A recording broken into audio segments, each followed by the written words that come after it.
আমাদের বিজয় দিবসে একটা রাষ্ট্রীয় কুচকাওয়াজ হয়, সেটা গত বছরও বাতিল করা হয়েছিল, এবছরও বাতিল করা হয়েছিল। সেটারও আমরা প্রতিবাদ জানিয়েছিলাম এবং আমরা নিজেরাই একটা গণ কুচকাওয়াজের আয়োজন করেছিলাম।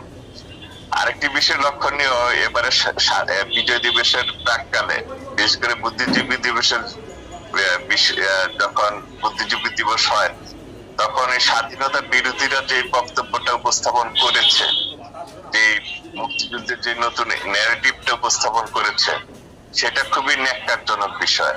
অর্থাৎ মুক্তিযুদ্ধের ইতিহাসটাকে তারা পাল্টে দেওয়ার চেষ্টা করছে।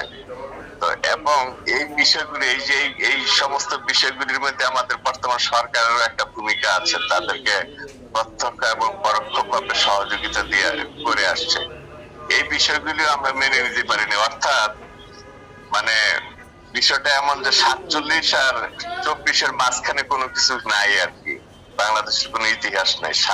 47-এ স্বাধীন হয়েছে, এই বিগত দিনে একটা বিশৃঙ্খল অবস্থা ছিল, 24-এ এসে সে স্বাধীনতাটা বাস্তবায়ন হয়েছে। এরকম একটা ন্যারেটিভ, যেমন স্বাধীনতা বিরোধীরা দাঁড় করাতে চাচ্ছে এবং ইউনূস সরকারও তার প্রতিষ্ঠা করতে চাচ্ছে, এরকম একটা বিষয়। তো এই বিষয়গুলিতে আমরা মেনে নিতে পারি না। অর্থাৎ আমাদের প্রধান অর্জন হলো 71-কে বাদ দিয়ে তো আমরা আমাদের কোনো স্বপ্ন দেখতে পারি না, কোনো স্বপ্ন বাস্তবায়ন করতে পারি না। তো এই বিষয়গুলি কিন্তু আমরা যদিও জুলাই আন্দোলনে একটা অংশগ্রহণকারী সংগঠন, তারপরও কিন্তু এই বিষয়গুলি যখন আমরা মেনে নিতে পারি নাই, সেই বিষয়টা ইউনূস সরকারেরও এটা গ্রহণ সহ্য হয়নি। এবং সাম্প্রদায়িক অপশক্তি, যে স্বাধীনতা বিরোধী সাম্প্রদায়িক অপশক্তি, বিশেষ করে জামাতের সাথে আরো অনেক সংগঠন আছে, তাদেরও এটা মেনে নিতে কষ্ট হয়েছে। এই কারণেই আমরা জুলাই আন্দোলনে অংশগ্রহণকারী সংগঠন থাকা সত্ত্বেও আমাদের বিরুদ্ধে তারা সেই অবস্থানটা নিয়েছে, এবং তাদের সেই অবস্থানটাকে বাস্তবায়ন করার জন্য সরকারও তাদেরকে পূর্ণ সহযোগিতা করেছে। তো এই হচ্ছে বিষয়। আমরা তারপর 19 তারিখে রাতে আমরা শাহবাগ থানায় গিয়েছিলাম।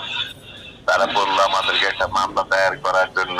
তিনি যদিও বলছেন এই কথাটা যে আমরা সবকিছু জানি, কিন্তু কিছু করা মনে হয় যাবে না, তারপরেও মামলাটা আপনারা দিয়ে রাখেন, হয় 5 বছর পরে হোক, গিয়া হোক, তখন হয়তো কোনো কিছু হবে, এরকম একটা বিষয় আর কি। তো আমরা গতকাল আমরা প্রতিবাদ সমাবেশ করেছি, মশাল মিছিল করেছি, আর আমরা একটা বৃহত্তর প্ল্যাটফর্ম গড়ে তুলে এই আন্দোলনটাকে বেগবান করার একটা প্রক্রিয়া চলছে। আর আমরা আজকে রাতে আমাদের কেন্দ্রীয় সম্পাদক মন্ডলীর একটা অনলাইন মিটিং করব। সেই মিটিং এর সিদ্ধান্ত নিয়ে আমরা পরবর্তী কর্মসূচিটা গ্রহণ করবো, এবং সারা দেশে আমরা কর্মসূচি গ্রহণ করব। যদিও গতকাল আমাদের কয়েকটি জেলার কর্মসূচি পালিত হয়েছে, যেমন চট্টগ্রাম, ব্রাহ্মণবাড়িয়া, আর আমরা সারা দেশে একযোগে কিছু কর্মসূচির জন্য আজকে রাতে আমরা সভা করে সিদ্ধান্ত নিব আর কি, পরবর্তী করণীয় সম্পর্কে। বুঝতে পেরেছি। এই হলো মোটামুটি। হ্যাঁ, আর ভাই আপনার যে আজকে সন্ধ্যা আমাদের গত 57 বছরের যা কিছু ছিল, সবসময় আমাদের